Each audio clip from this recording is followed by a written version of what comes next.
Guys very good morning. स्वागत है आप लोगों का फिर से the elite English speaking institute में।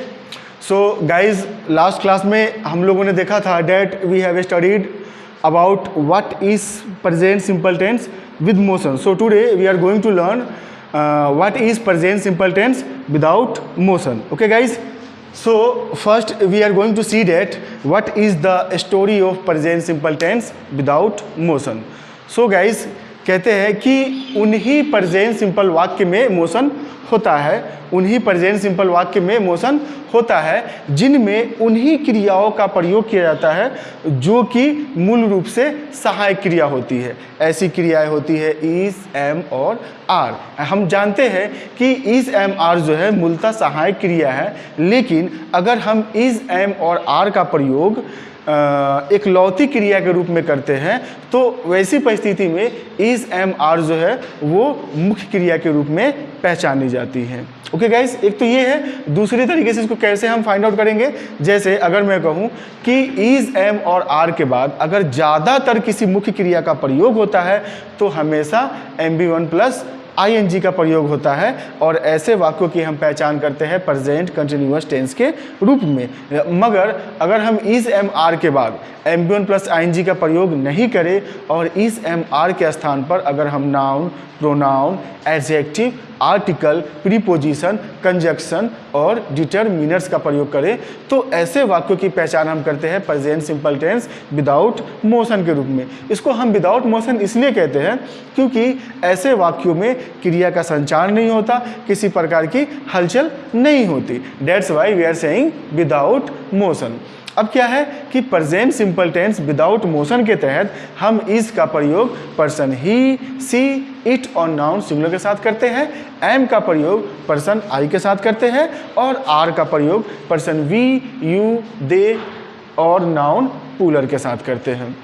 उसके अलावा present simple tense without motion में जब कभी हमें विशेषता सब्जेक्ट पे जोर या दबाव देकर बोलनी हो या फिर हमें विशेषता ऑब्जेक्ट पे जोर या दबाव देकर बोलनी हो तो ऐसी परिस्थिति में हम सब्जेक्ट तथा ऑब्जेक्ट के बाद ओनली सबसेस्टेस हम लगाते हैं। ओके, जो हम ओनली सबसेस्टेस लगाते हैं वो हम लगाते हैं केवल पॉजिटिव और इंट्रोगेटिव वाक्य में। निगेटिव और इंट्रोनिगेटिव वाक्य में हम कभी भी किसी भी प्रकार का स्टेस का प्रयोग नहीं करते। उसके बाद present simple tense without motion के तहत हम जो निगेटिव वाक्य का निर्माण करते हैं वो is not, am not, are not plus noun, pronoun, adjective, article, preposition, conjunction और डिटरमिनर्स। ठीक उसी प्रकार से इंट्रोगेटिव और इंट्रोनिगेटिव वाक्य की शुरुआत हम करते हैं इज, एम और आर से पर्सन के प्रयोग के अनुसार। अब हम एग्जाम्पल को देखेंगे और एग्जाम्पल से हम प्रूव करेंगे कि कैसे ये प्रेजेंट सिंपल टेंस है। एक्चुअली क्या है कि हम लोगों को सिखाया गया है कि केवल ता है, ती है, ते है, भाई साहब यही प्रेजेंट सिंपल टेंस है, लेकिन ये भी प्रेजेंट सिंपल टेंस है। ये मैं आपको साबित करके बताता हूँ और हम एग्जाम्पल के द्वारा इसको समझने की कोशिश करते हैं। ओके गाइज, सो अगर मैं एग्जाम्पल लिखूँ, अगर मैं कहूँ जैसे ही इज अनिल, मैंने लिखा बोर्ड पे ही इज अनिल, तो इसमें ही क्या है, पर्सन, और यहाँ पे हम इसको हेल्पिंग वर्ब ना कह के हम बोलेंगे MB1 और अनिल क्या है, नाउन। ठीक है, अब यहाँ पे मैंने लिखा ही पर्सन, इज MB1 और अनिल नाउन। तो दोस्त, जैसा कि मैं चैप्टर ऑफ हेल्पिंग वर्ब पढ़ाया था आपको, तो वहाँ पे मैंने बताया था कि अगर किसी वाक्य में हेल्पिंग वर्ब्स के बाद अगर कोई मुख्य क्रिया लगी हो तभी वो वर्ब हेल्पिंग वर्ब कहलाता है। मगर अगर किसी वाक्य में कोई हेल्पिंग वर्ब एक लौती क्रिया के रूप में प्रयोग होता है तो वह उस वाक्य की मुख्य क्रिया कहलाती है, और जब वह मुख्य क्रिया कहलाती है तो हम उसका टेबल ऑफ मेन वर्ब देखते हैं। तो टेबल ऑफ मेन वर्ब के अनुसार यानी कि मुख्य क्रिया की सारणी के अनुसार ये जो इज, एम और आर ये पड़ता है आपका MB1 के तहत में। उसके बाद आपका है वाज और वर, ये पड़ता है आपका MB2 के तहत में। ठीक है, उसके बाद आपका है बीन, है ना, ये हो गया आपका MB3, फिर हो गया बीइंग, ये हो गया आपका MB4 और टू बी, ये हो गया आपका MB5। तो यहाँ पे एक्चुअली क्या हुआ कि देखिए इज एम आर जितने भी हेल्पिंग वर्ब्स है, is am are was were है ना, ये सब भी तो है वर्ब्स, है ना।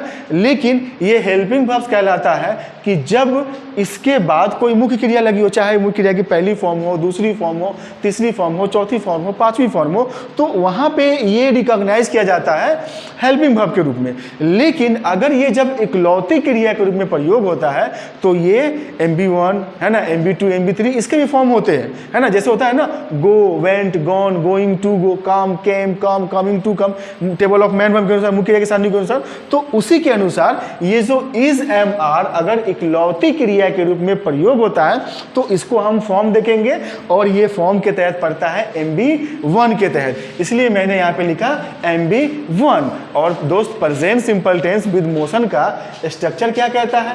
पर्सन प्लस MB1, यही तो है आपका प्रेजेंट सिंपल टेंस। तो ये साबित हो गया ना कि यही प्रेजेंट सिंपल टेंस है, ठीक है, ठीक है। तो इसमें क्या हुआ कि इसमें हमने जो इसको बताया कि इसको हमने देखा कि इस पार्ट में विदाउट मोशन के पार्ट में, क्योंकि आप देखिएगा तो ऐसे वाक्य जो बनते हैं इसमें क्रिया का संचार नहीं होता है। वाक्य जो होता है ना बिल्कुल न्यूट्रल होता है, हम सिंपली सीधी किसी को कह रहे होते हैं, कोई हलचल नहीं होता, कोई मोशन नहीं होता, इसीलिए इसको हमने नाम दिया है present simple tense without motion. तो यहाँ पे हमने नाउन का प्रयोग किया, ठीक है।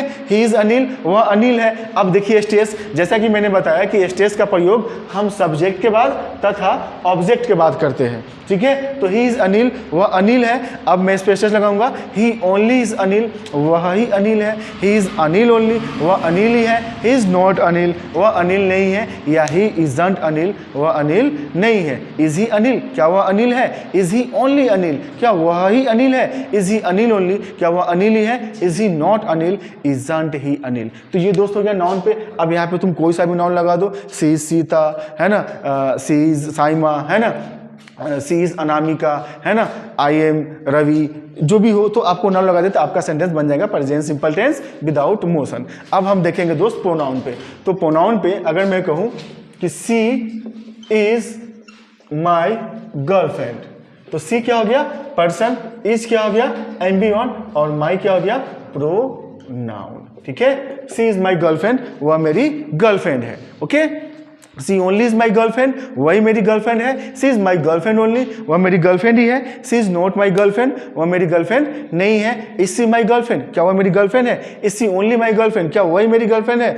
Is she my girlfriend only, क्या मेरी गर्लफ्रेंड ही है। Is she not my girlfriend, isn't she my girlfriend, क्या मेरी गर्लफ्रेंड नहीं है। अब यहाँ पे आप कोई सा प्रोनाउन लग दो, it is your car, it is her scooter, है ना, it is your mobile phone, है ना, ठीक है। तो ऐसे आप कोई सा प्रोनाउन यूज करके आप present simple tense without motion बना सकते हैं। तो ये हमारे पास हो गया नाउन, प्रोनाउन। अब हम देखते हैं एडजेक्टिव, ठीक है। एडजेक्टिव पे जैसे अगर मैं कहूं he is rich, he is rich, तो ही क्या हो गया? पर्सन, इज क्या हो गया? MB1, और रिच क्या है? एडजेक्टिव, ठीक है। ही इज रिच, वह अमीर है, ठीक है।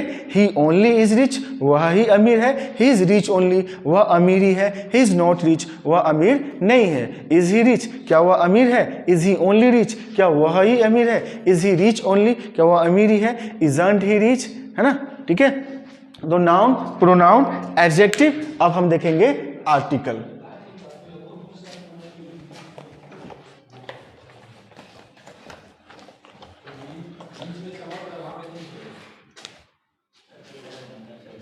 जैसे अगर मैं कहूं कि he is a boy, he is a boy, तो ही हो गया पर्सन, इज हो गया आपका MB1, ए क्या हो गया? Article. He is a boy, वह एक लड़का है। ही ओनली इज अ बॉय, वह ही लड़का है। He is a boy only, वह लड़का ही है। He is not a boy, वह लड़का नहीं है। इज ही अ बॉय, क्या वह एक लड़का है? Is he only a boy, क्या वही एक लड़का है? Is he a boy only, क्या वह एक लड़का ही है? Is he not a boy, क्या वह एक लड़का नहीं है। अब यहाँ पे आप कोई सा भी आर्टिकल लगा दो, जैसे Ram is an engineer, Ram एक इंजीनियर है, ठीक है, ओके। चलिए, तो नाउन, प्रोनाउन, एडजेक्टिव, आर्टिकल हो गया। अब हम देखेंगे डिटरमिनर्स। तो मैं कहूं कि अगर दे आर देयर, तो दे क्या हो गया? पर्सन, आर क्या हो गया आपका? MB1, और देयर क्या हो गया? डिटरमिनर। दे आर देयर, वे वहाँ है, ठीक है। दे ओनली आर देयर, वे ही वहाँ है। दे आर देयर ओनली, वे वहाँ ही है। दे आर नॉट देयर, वे वहाँ नहीं है। आर दे देयर, क्या वे वहाँ है। आर दे ओनली देयर, क्या वे ही वहाँ है। आर दे देयर ओनली, क्या वे वहाँ ही है। आर दे नॉट देयर, क्या वे वहाँ नहीं है। या आरंट दे देयर, क्या वे वहाँ नहीं है। ओके गाइस, नेक्स्ट हम देखते हैं प्रीपोजिशन। जैसे अगर मैं कहूँ सी इज एट होम, तो सी क्या हो गया पर्सन, इज क्या हो गया एम्बियन, एट क्या हो गया आपका preposition. She is at home, वह घर पर है। ओके, वह घर पर है। She only is at home, वह ही घर पर है। She is at home only, वह घर पर ही है। She is not at home, वह घर पर नहीं है। इज सी एट होम, क्या वह घर पर है। Is she only at home, क्या वह ही घर पर है। Is she at home only, क्या वह घर पर ही है। Is she not at home, क्या वह घर पर नहीं है। इजंट सी एट होम, क्या वह घर पर नहीं है। अब दोस्त यहाँ पे आप कोई सा प्रीपोजिशन यूज कर ले, जैसे I am in the class, मैं क्लास में हूँ, preposition in. Okay, there is a cup on the table, है ना, ये भी आपका है, ठीक है। तो आप कोई सा भी प्रीपोजिशन लगा करके आप present simple tense without motion बना सकते हैं, ठीक है। नेक्स्ट हम देखते हैं लास्ट कंजक्शन, ठीक है। जैसे अगर मैं कहूँ कि she is neither his girlfriend nor wife, ठीक है। तो सी हो गया पर्सन, इज हो गया एम्बियन, और नाइदर नॉर क्या हो गया आपका कंजंक्शन, ठीक है, ठीक है। तो she is neither his girlfriend nor a wife, वह ना तो उसकी गर्लफ्रेंड है, ना ही उसकी पत्नी है। जैसे और हम देखते हैं he is either his relatives और फ्रेंड्स, वह या तो उसका रिश्तेदार है या फिर उसका दोस्त है। अब हमको एक चीज़ दोस्त यहाँ पे ध्यान रखना है कि देखिए, जब भी हम किसी सेंटेंस में कंजंक्शन का प्रयोग करते हैं तो ऐसे वाक्य में हम कभी भी किसी भी प्रकार का स्ट्रेस का प्रयोग नहीं करते, ठीक है। जब भी हम किसी वाक्य में कंजक्शन का प्रयोग करते हैं तो हम क्या करते हैं, उस वाक्य में कभी भी किसी प्रकार का स्ट्रेस का प्रयोग नहीं करते। तो ये था हमारा आज का video, present simple tense without motion. I hope आप लोगों को समझ में आया होगा, और आपको इसमें अगर कहीं कोई कन्फ्यूज़न आपको लगता है तो आप इसमें कमेंट्स करके अपनी राय दें, और इसमें आप पूछे कि सर कैसे क्या है नहीं है, ठीक है। फिर मैं आपको इसमें रिप्लाई करूंगा। Okay guys, so thank you very much, है ना। सो नेक्स्ट वीडियो फिर कल अपलोड होगी।